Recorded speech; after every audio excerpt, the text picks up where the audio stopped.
சுகமாய் இரக்கம் பண்ணுவேன் என்று கர்த்தர் சொல்லுகிறார். ஹல்லேலூயா. நம்ம எல்லாம் சுகமாய் இருப்போம் என்று கர்த்தர் சொல்றாருங்க. நம்ம எல்லாரும் காக்கிறேன் என்று கர்த்தர் சொல்றாருங்க.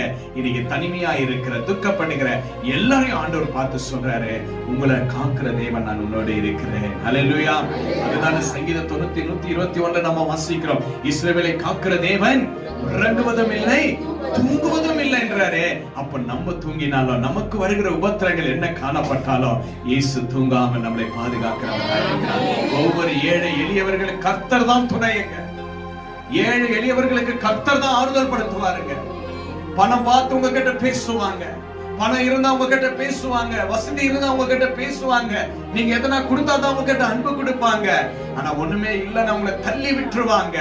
நம்ம ஒரு தனி மரமான ஒரு மரமா காணப்படுவோம். நம்ம இடத்துல இருக்கிற இலைகள் எல்லாம் கொட்டி கிடைக்கும்.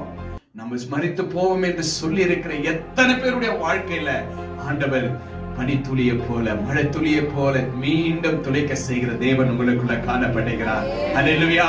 அவர் உங்களுக்கு நீரூற்றா காணப்படுவார். வறண்ட நிலத்துல ஆறுகளை செய்கிற தேவன் உங்கள் மத்தியில இருக்கிறார். யார் வெறுத்தாலும், யார் தள்ளி போனாலும் எதை குறித்த கவலைப்படாதீங்க தேவ பிள்ளைகளே. இயேசுவை நீங்க விசுவாசித்து உனக்காக எனக்காக மரித்த இரட்சகர் மேல நம்ம பற்றுதலா காணப்படும் பொழுது கர்த்தர் நம் பட்சத்தில் இருக்கிறவராய் இருக்கிறார். ஹல்லேலூயா.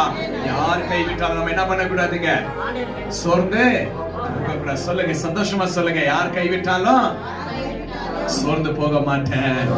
என் இயேசு என் பட்சத்தில் இருக்கிறார், நான் பயப்பட்டேன்.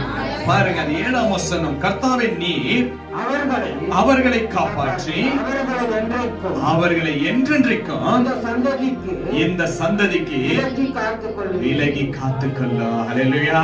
பாருங்க, ஆண்டவருடைய வார்த்தை தாவீது சொல்றாருங்க, ஆண்டவரே இந்த துன்பப்படுத்துறவர்களை, ஏழைகளை ஒடுக்கிறவர்களை, திக்கற்ற பிள்ளைகளுக்கு துன்பப்படுத்துகிறவர்களை, கைவிடப்பட்டுகிறவர்களை, அந்த துன்பப்படுத்துகிறவருடைய சந்ததிகளை இருந்து என்றென்றைக்கு விலக்கி என்ன பண்ணுமா, காப்பாத்துங்க.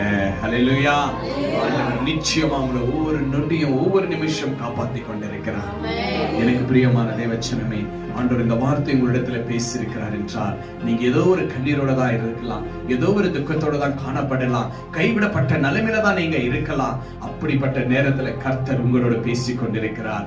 எனக்கு பிரியமான தேவச்சனமே, நீங்க எந்த மொழியில எங்க எப்படிப்பட்டவங்களா காணப்படலாம், ஆண்டவர் இன்றைக்கு உங்களை பார்த்து சொல்றார், மகனே மகளே, உன்னை யார் கைவிட்டாலும், யார் உன்னை வெறுத்தாலும் நான் ஒருபோதும் உன்னை நான் வெறுக்க மாட்டேன், ஒருபோதும் உன்னை நான் கைவிட மாட்டேன். உன்னை காத்து நீ சுகமாய் இருக்கபடி கர்த்தர் நான் சொல்லுகிறேன், நான் உன்னோடு கூட இருப்பேன் என்று ஆண்டவர் வாக்கு நினைக்கிறார். அந்த வாக்கு கொடுத்த தேவனுக்கு கரங்களை தட்டி ஆண்டவரை